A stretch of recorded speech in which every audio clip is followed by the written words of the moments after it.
Welcome back after the break. You're watching Indus News and I'm Fiza Jamal bringing you our main stories in detail.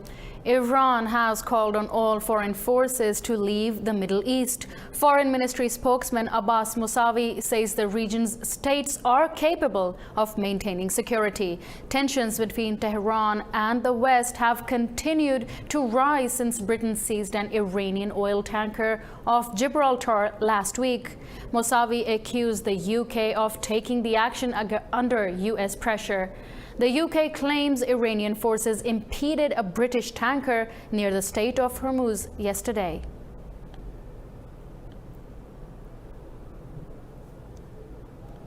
Iran says France has made an unspecified proposal to prevent a further escalation of tensions between the US and Iran over the 2015 nuclear deal.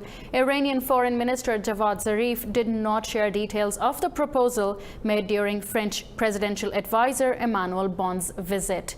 Bon met Zarif and other senior Iranian officials yesterday during an official visit to Tehran undertaken to prevent the collapse of the nuclear accord. Zarif says he told Bonn Europe should fulfill its commitments to save the 2015 deal if the US doesn't lift unilateral sanctions.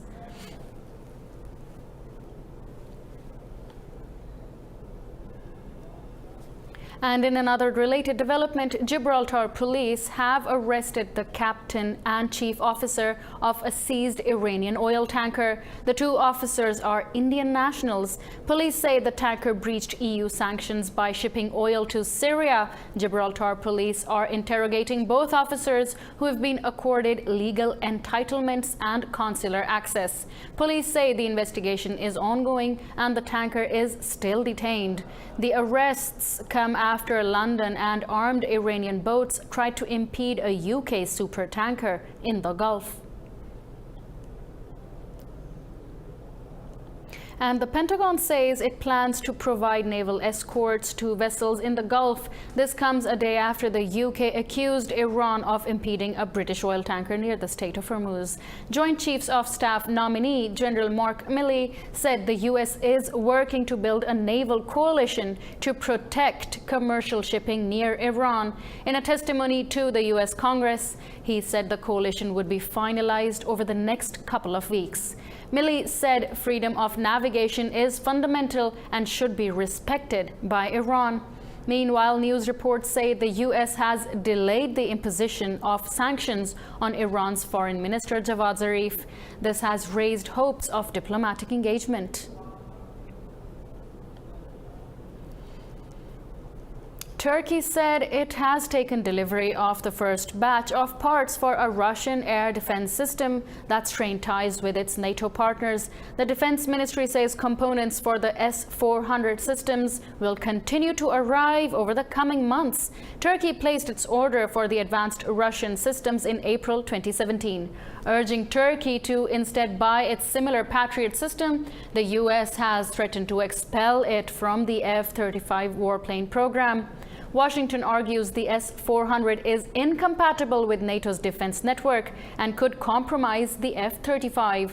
Turkey has emphasized that the S-400 will not be integrated into NATO systems and is not a threat to the alliance. Ankara has also called for a joint commission to determine the facts, but the US has not yet responded. In Sudan, the ruling military says it has thwarted another coup attempt launched to scuttle a recent power-sharing agreement with the civilian opposition. State media said 16 serving and retired military officers have been arrested. Security Chief Jamal Ibrahim said others suspected of involvement in the failed takeover are under investigation. This is the second coup attempted by military officers in the last 30 days, highlighting divisions within the armed forces. It comes amid negotiations between the ruling government and protest leaders over the implementation of a power-sharing deal. The military and a pro-democracy coalition agreed on a joint sovereign council last week with a rotating leadership. It will rule Sudan for 3 years before elections are held. 39 more fighters have been killed in ongoing clashes between Syrian government forces and militants in northwestern Hama province.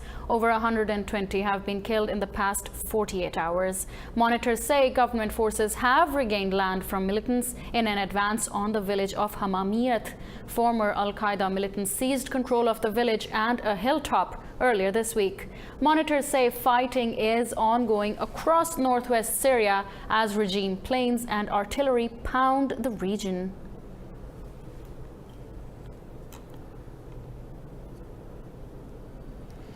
Five people were killed in a suicide bombing in Afghanistan's eastern Nangarhar province. Officials said 40 others were wounded as a teenager targeted pro-government commander at a wedding party. No group has yet claimed responsibility for the attack. And moving on, Russia's President Vladimir Putin and his Ukrainian counterpart Volodymyr Zelensky have spoken, breaking a 5-year diplomatic silence. In talks held over the phone, the two leaders agreed to continue high-level discussions. The Kremlin says Putin and Zelensky discussed the conflict in eastern Ukraine and an exchange of prisoners. They agreed to continue bilateral dialogue at the expert level.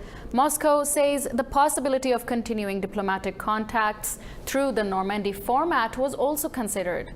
This comes after Zelensky called for Western-mediated talks with Russia. The conflict started after Russia annexed Ukraine's Crimea Peninsula in 2014.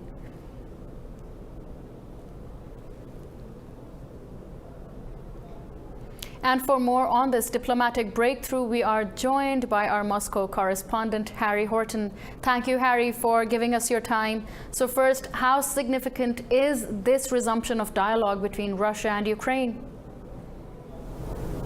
Well, it is significant. It's a first step. We shouldn't get too carried away with this. It's just a brief telephone call between the two leaders. But the fact that they are talking would be encouraging for those who are looking for peace in eastern Ukraine. That, we are told, based on the statements released by both the Kremlin and the Ukrainian Prime Minister's office, was the bulk of the talks, the conflict in eastern Ukraine and this prisoner swap between the two countries, possible prisoner swap between the two countries. Earlier, before this phone conversation, the Ukrainian president spoke about the possibility of having these mediated talks, which would be mediated by the United States, the United Kingdom, France and Germany.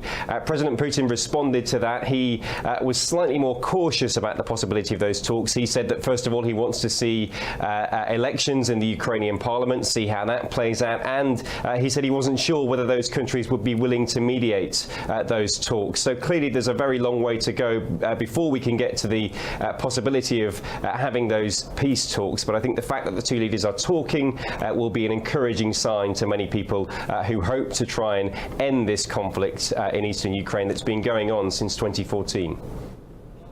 Right, and Harry, although Ukraine's President Zelensky was elected with a strong mandate, but he's still considered inexperienced.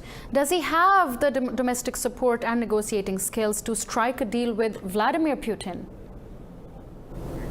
Well, that's a very good question, and in short, it's a question that we don't know the answer to. There's still an awful lot about Vladimir Zelensky that we don't know, because his election was such a surprise. He wasn't a politician previously. You know, he was famously, of course, he was an actor who played the president on TV. So we don't quite know enough about what his negotiating style will be with Russia, what concessions he might be prepared to make with Russia as part of these talks. What we do know is this is a priority for him. At his inauguration, when he became president of Ukraine, he spoke about how it was a priority to end the conflict in eastern Ukraine and, as he put it, to run the parts of the country that have been annexed by Russia. So this is something that he wants to see resolved and something he's keen to pursue. But how exactly he plans to go about doing that, that's still a question we don't know the answer to.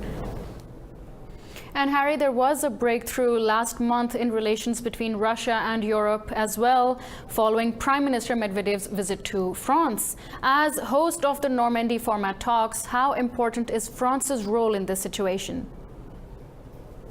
Well, pretty important. Clearly having other countries to mediate these talks is essential to try and move them along. But another complicating factor here, and critics who point out that peace talks have failed to progress really in the past 5 years. One of the reasons they put forward for that is the fact that the European Union has imposed such heavy sanctions on Russia for its annexation of Crimea. Critics feel that has been one of the major stumbling blocks towards moving towards some sort of peace agreement. Of course, France, as one of the key players in the European Union, has been a part of that. So that is an added factor here that presumably will be part of talks. At what stage during peace negotiations does the lifting of sanctions of Russia come into play? And again, it's not clear from the European Union's point of view when that threshold will be reached. Right, we'll definitely keep an eye out for all this development, and thank you for giving us your time, Mr. Harry Horton. That was our Moscow correspondent, Harry Horton, joining us. Now we'll take a short break. Don't go anywhere.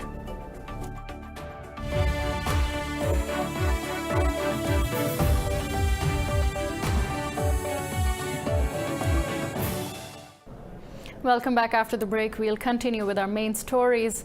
Russia has threatened the UK with retaliatory measures following a ban on its journalists. UK's Foreign Office barred Russia's RT and Sputnik from a media freedom conference in London this week. Russia's Foreign Ministry spokeswoman Maria Zakharova said British media organizations working in Russia should prepare to bear the consequences. Zakharova said London's actions were a propaganda attack on the Russian media. She also said that the UK declined to explain its refusal to allow RT and Sputnik to the conference on media freedom. London said the Russian news organizations were barred for spreading disinformation. Britain also declined to grant a visa to a Russian diplomat it had previously invited to attend the same meeting.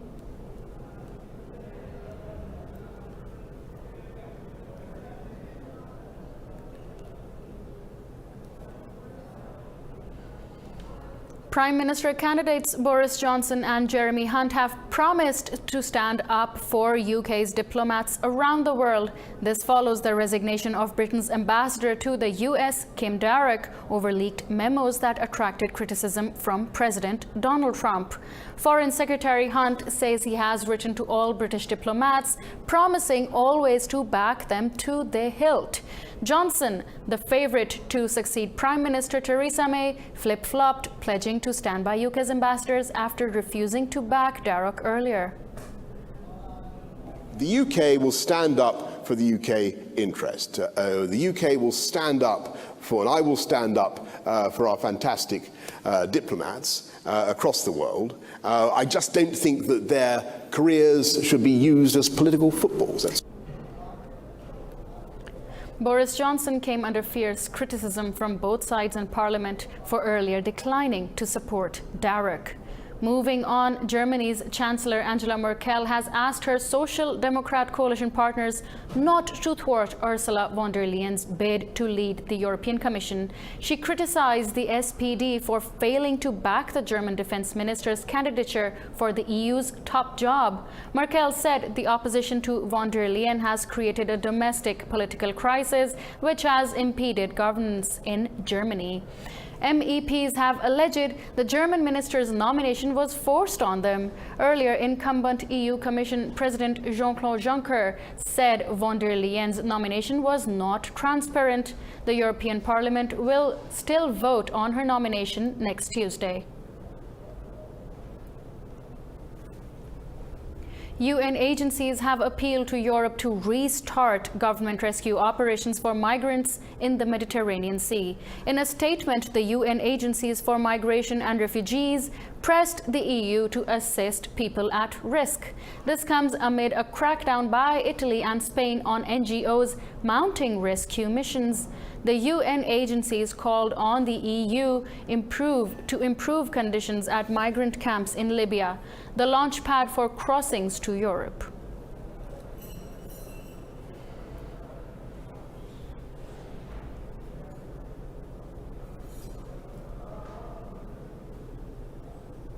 Ghana's President Nana Akufo-Addo says Africa's relationship with Europe needs to be reset. On a visit to Paris, Akufo-Addo called for Africa to become more self-reliant. French President Emmanuel Macron and the Ghanaian president also met members of the African diaspora in Paris. Akufo-Addo said the disconnect between Africa's true potential and its present status is holding the continent back. It cannot be right that the continent that has allegedly the wealthiest resources of all the continents of the world is also the home of the poorest people on the globe. That disconnect is not a good disconnect, and we need to work to change that disconnect. President Macron's talks with the Ghanaian president are part of his initiative to forge deeper ties with Africa.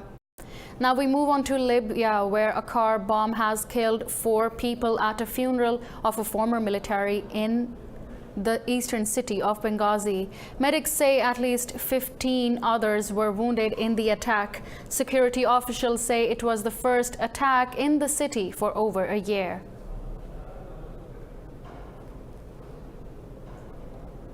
"61 people have been killed over the past week as heavy rains and floods swept through much of China. The Emergencies Ministry said it has evacuated 356,000 people from their homes. It said the floods in southern and central China have caused damage amounting to $2 billion. The extreme weather has also spoiled some 400,000 hectares of farmland. More heavy rains are expected to raise the risk of flooding in upstream sections of the Yellow River. More news from bad weather. Flash floods triggered by incessant rain have killed 5 people in northeastern India. The states of Assam and Arunachal Pradesh are the worst hit by recent downpours. Officials in Assam say 3 people were killed in the flooding and 2 others died in landslides. The official says over 400,000 people in Assam have been marooned. No let up in the rain is expected for the next 2 days at least.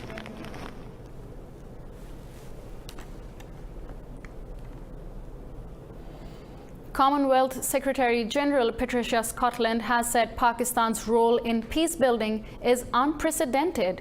Meeting Foreign Minister Shah Mahmood Qureshi in London, Scotland lauded Islamabad's role in regional stability. The Secretary-General said Commonwealth is committed to promote peace around the globe.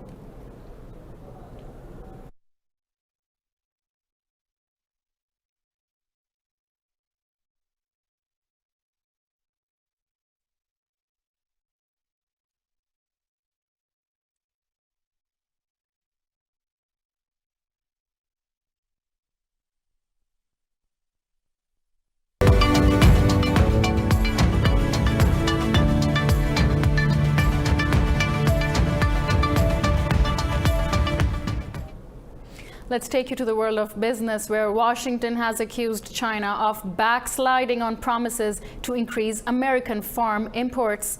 President Donald Trump says Beijing is letting the U.S. down by not importing agricultural products. He hopes China will start buying farm goods soon. The statement comes after U.S. and Chinese trade officials had their first contact to revive negotiations that nearly collapsed in May. Since last year, the 2 countries have traded tariffs of more than $360 billion in two-way trade.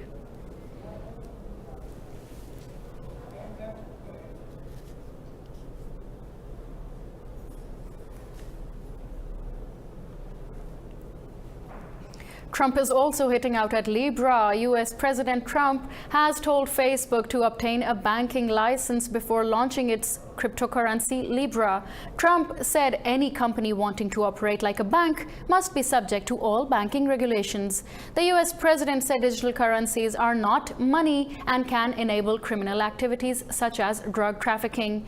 He also said that he is not a fan of Bitcoin or other cryptocurrencies either because of their extreme volatility. U.S. Federal Reserve Chair Jerome Powell and Bank of England Governor Mark Carney have also opposed Facebook's planned digital currency. Carney said Facebook must show Libra is rock solid before receiving permission to launch the cryptocurrency.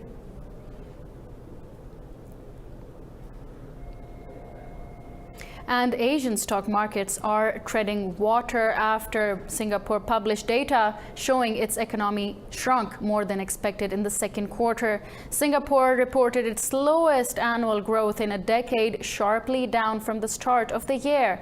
Mainland Chinese stocks recovered from an early decline to rise 0.5% at the end of the morning session. Japan's Nikkei 225, Hong Kong's Hang Seng, and South Korea's Kospi indices have all risen modestly. In Australia, the ASX 200 declined fractionally. European markets edged up slightly in early trading. Investors are awaiting the release of China's June trade members to assess the impact of the US-China trade war. Overnight on Wall Street, the Dow Jones Industrial Average crossed 27,000 points for the first time ever. The S&P 500 also posted a record close amid optimism US interest rates could be cut later this month. Oil prices have risen in Asian trading.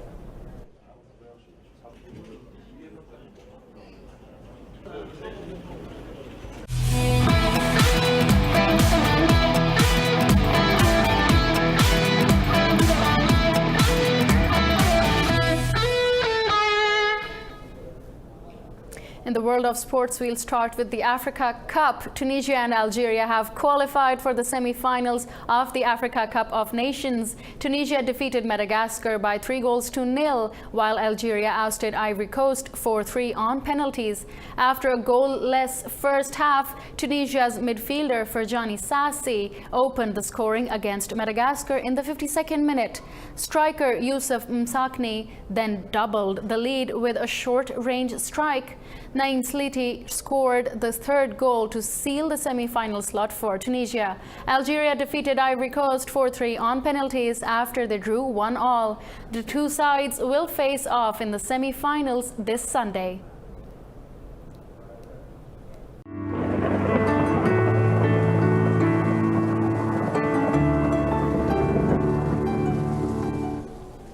Now let's see if it will be rainy or sunny around the globe.